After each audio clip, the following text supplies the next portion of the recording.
Bienvenue dans ce webinaire de l'AIE. Aujourd'hui, nous allons vous présenter une partie de nos travaux sur le gaz naturel. Commençons par quelques définitions et par un aperçu du rôle du gaz naturel dans le paysage énergétique mondial. Le gaz naturel est un mélange inflammable de gaz d'hydrocarbures à très forte concentration en méthane. Il s'agit en fait essentiellement de méthane. Et il y a quelques années, le gaz naturel était considéré dans de nombreux pays comme un sous-produit de la production pétrolière.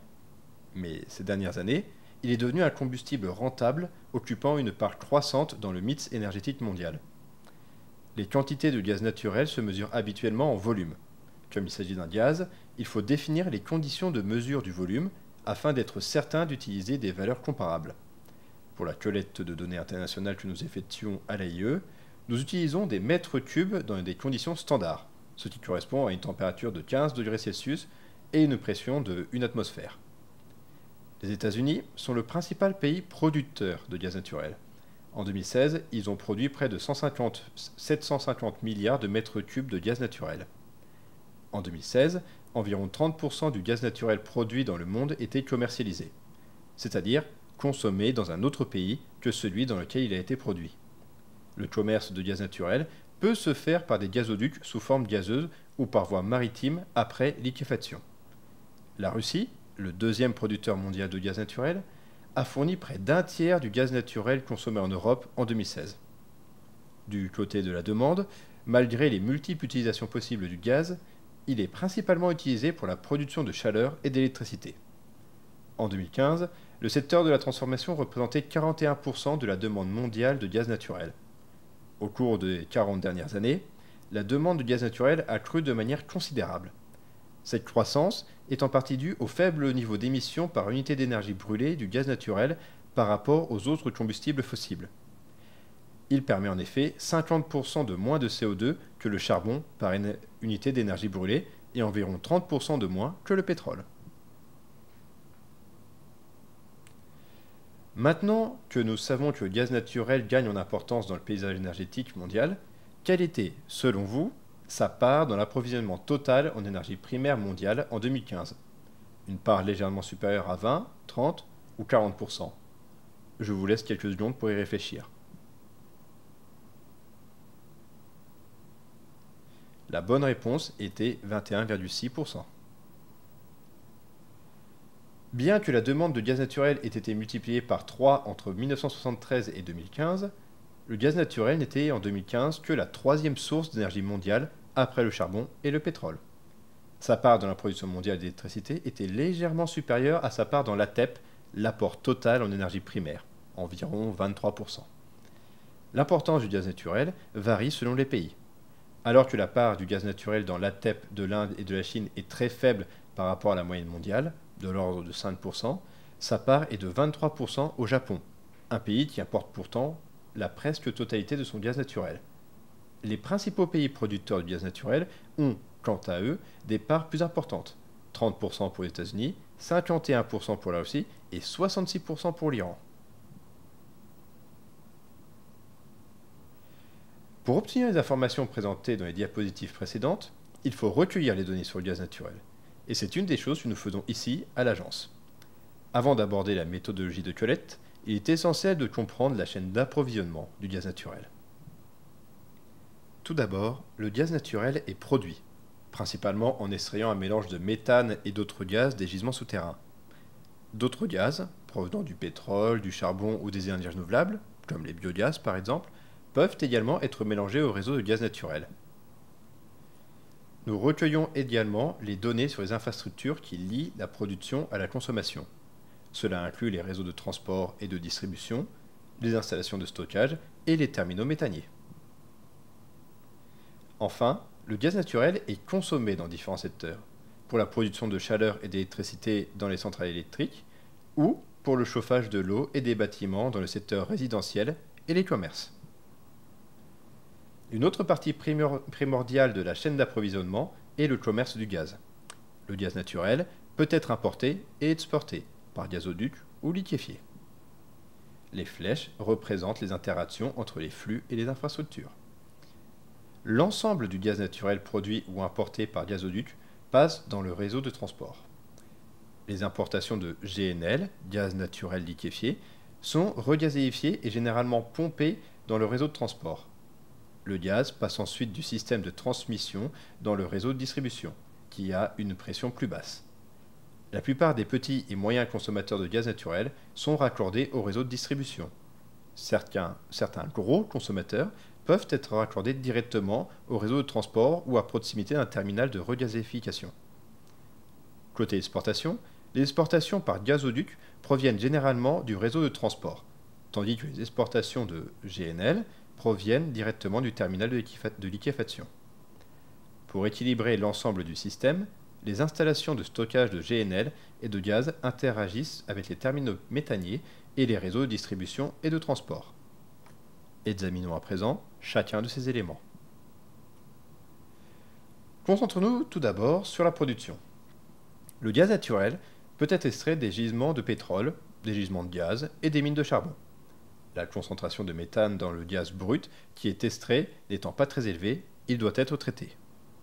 Une partie du gaz extrait est brûlée ou rejetée lorsqu'il ne peut pas être traité ou transporté vers une usine de traitement de gaz.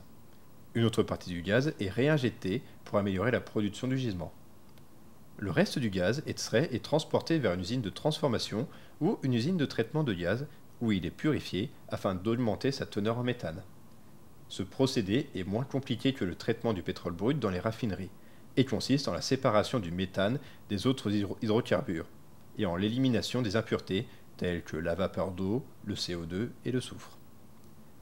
Le gaz résultant de ce processus de purification est ce que l'on appelle la production commercialisable, selon la définition que nous utilisons à l'AIE pour quantifier la production de gaz. Nous différencions en outre au sein de cette production les gaz associés, produits en association avec du pétrole brut, les gaz non associés, produits à partir d'un gisement de gaz, et les gaz de mine, qui proviennent des mines de charbon. S'agissant maintenant du commerce du gaz naturel, la distinction entre le gaz naturel liquéfié, GNL, et le gaz gazeux peut prêter à confusion. Il est important de souligner que les deux sont en fait exactement le même produit, à savoir du méthane, dans deux états physiques différents.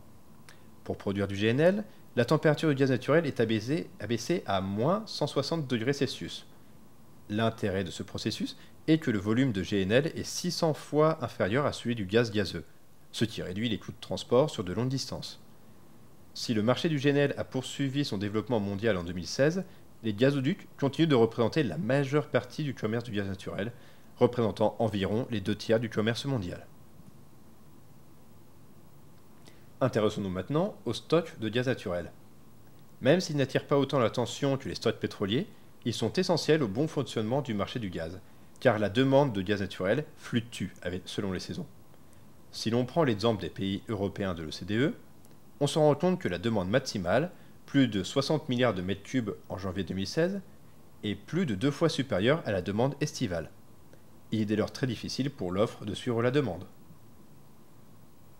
Les stocks offrent donc la flexibilité saisonnière requise, ce qui permet à l'offre d'être relativement stable.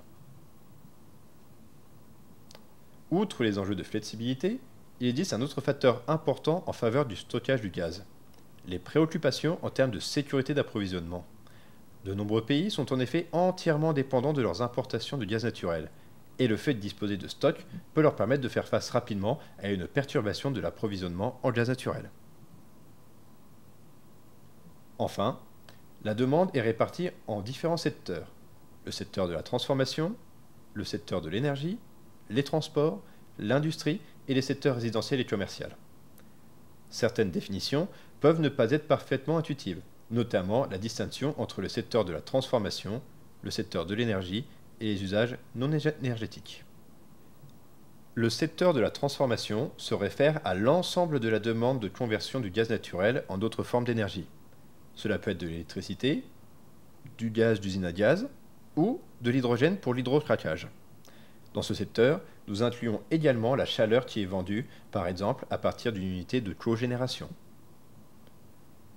Le secteur de l'énergie se réfère à la consommation de l'industrie de l'énergie pour assurer le fonctionnement de ces opérations. C'est par exemple le gaz naturel qui est brûlé pour extraire du pétrole et du gaz, ou pour l'activité d'une raffinerie. La différence par rapport au secteur de la transformation est que le gaz naturel brûlé n'est pas converti en un produit énergétique différent. Dans le cas d'une turbine à gaz à cycle combiné, par exemple, le gaz naturel brûlé pour alimenter la turbine à gaz afin de produire de l'électricité sera déclaré dans le secteur de la transformation. Mais le gaz brûlé pour maintenir à chaud la chaudière afin de permettre un démarrage plus rapide sans production d'électricité sera déclaré dans le secteur de l'énergie. Enfin, les usages non énergétiques se réfèrent au gaz naturel utilisé comme intrant pour produire des matières premières qui ne sont pas des produits énergétiques, le plus souvent dans le sous-secteur de la pétrochimie. Voyons maintenant la collecte de données. La collecte et la validation des données ne sont pas des tâches aisées, mais elles sont essentielles pour prendre des décisions politiques et économiques éclairées.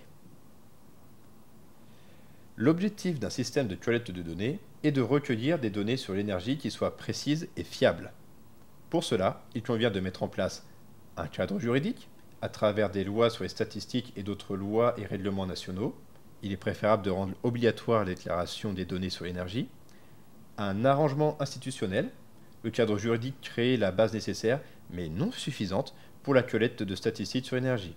Il convient donc de créer un arrangement institutionnel pour garantir, collecter et compiler les statistiques sur l'énergie de la manière la plus efficace possible, en désignant des membres pertinents parmi ceux du système national de statistiques sur l'énergie. Un mécanisme de déclaration et de diffusion approprié à l'aide de questionnaires, compatibles avec les normes internationales, de réseaux de contacts et d'un calendrier prévisionnel. Il faut également allouer les ressources nécessaires à la collecte et au traitement des données. Enfin, il convient de revoir les méthodologies régulièrement pour anticiper et s'adapter aux évolutions et répondre aux besoins de données nationaux et internationaux. La collecte de données a un coût. Néanmoins, il faut garder à l'esprit que le manque de données de qualité peut s'avérer bien plus coûteux que leur collecte et les activités associées. Il faut parvenir à un équilibre entre l'utilisation efficace des ressources et la collecte des données nécessaires. Ce qui est nécessaire dépendra des besoins des utilisateurs de données, mais il n'est pas possible de répondre à tous les besoins. Il est important de prendre en compte les évolutions du secteur de l'énergie et de limiter la collecte en coopération avec les agences gouvernementales concernées. Les défis.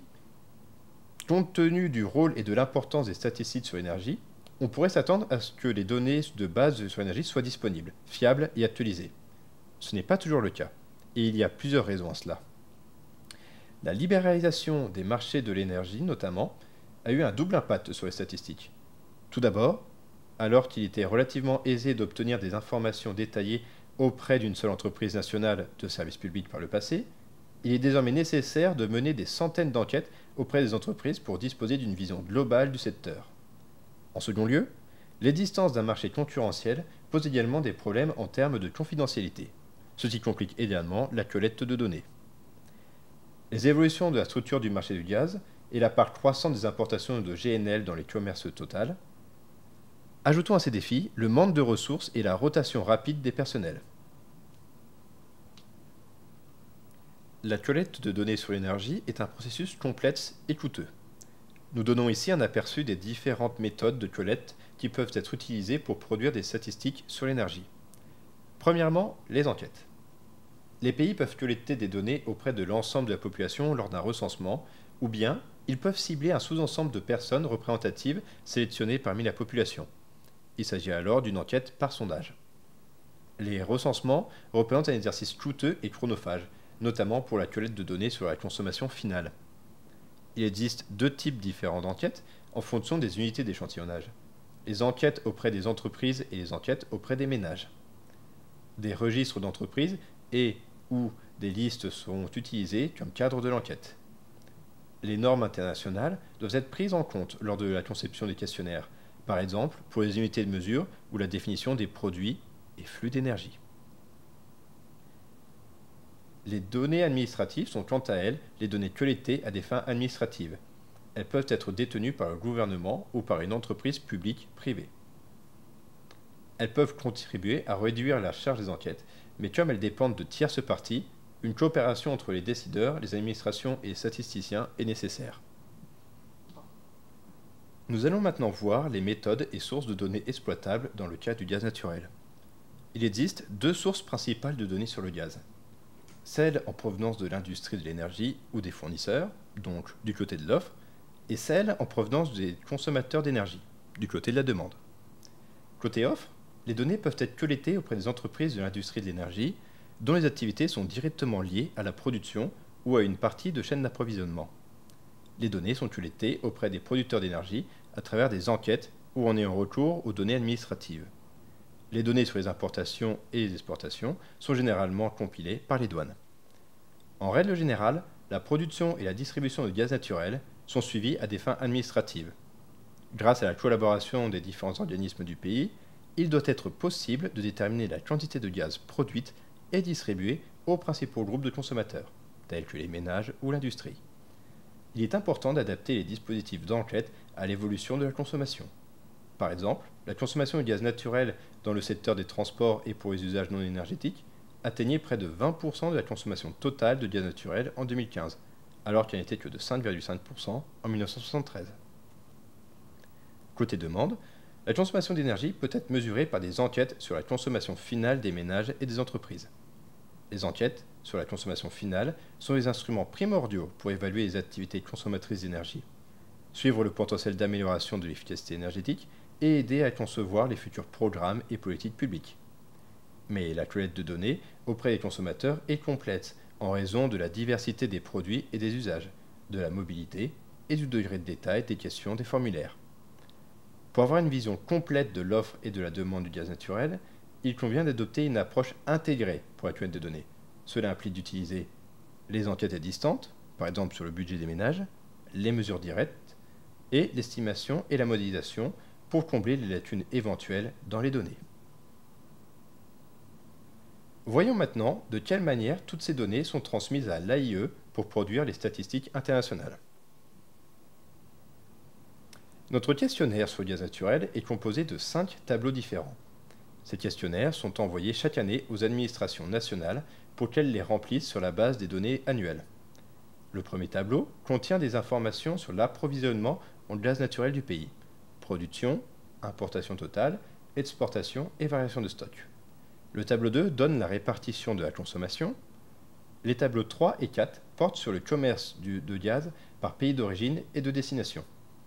Nous recueillons séparément le total des échanges commerciaux et les données sur le GNL. Enfin, afin de nous permettre de mieux évaluer la sécurité énergétique, nous sommes en train d'étendre le périmètre du tableau 5, dans lequel nous collectons des informations sur les infrastructures gazières. Cette diapositive illustre les relations entre les différents tableaux du questionnaire, mais également entre les différents questionnaires annuels sur les combustibles. Les relations entre les tableaux nous permettent d'effectuer des contrôles de cohérence internes au questionnaire. En outre, le questionnaire sur le gaz naturel est lié aux autres questionnaires via le secteur de la transformation et les gaz en provenance d'autres sources. Les gaz en provenance d'autres sources sont pris en compte lorsqu'ils sont mélangés dans le réseau de gaz naturel. Cela inclut les gaz manufacturés, du questionnaire sur le charbon, le GPL du questionnaire sur le pétrole et le biogaz du questionnaire sur les énergies renouvelables. Pour comprendre le fonctionnement du questionnaire, prenons deux exemples. Imaginons que nous recevons les informations suivantes pour le pays A. 180 millions de mètres cubes de gaz, mesurés en conditions standards, sont produits à partir d'un gisement de gaz, avec un pouvoir calorifique supérieur, PCS, de 38 000 kJ par mètre cube. 79 000 TJ de GNL sont importés d'Algérie, avec un pouvoir calorifique supérieur de 39 500 kJ par mètre cube. Identifions tout d'abord la nature de ces différentes informations. Nous avons des quantités en bleu, des unités en vert, des flux en violet et des PCS en rose. À partir de ces éléments, il nous faut remplir une ligne entière du questionnaire sur la droite. Commençons donc à remplir le tableau avec les données fournies. On a inscrit 180 millions de mètres cubes dans la ligne des gaz non associés, ainsi que le PCS correspondant. Il est important de se rappeler que les volumes doivent être reportés dans les conditions de mesure standard. Connaissant les unités et le PCS, il est possible de convertir en unités d'énergie.